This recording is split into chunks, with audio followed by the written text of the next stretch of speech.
Hello everyone, today we will talk about how to fix or how to solve the problem of Pinterest. We click on settings. In this page you can click on apps, default apps, app settings. On above you can search about Pinterest and you can click. Then you can click on first stop and you can click OK. After that you'll enter to the window of storage.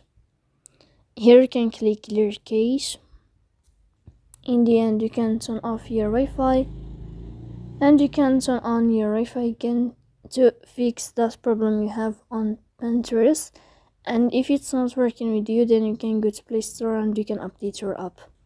So please don't forget to support us by like and subscribe.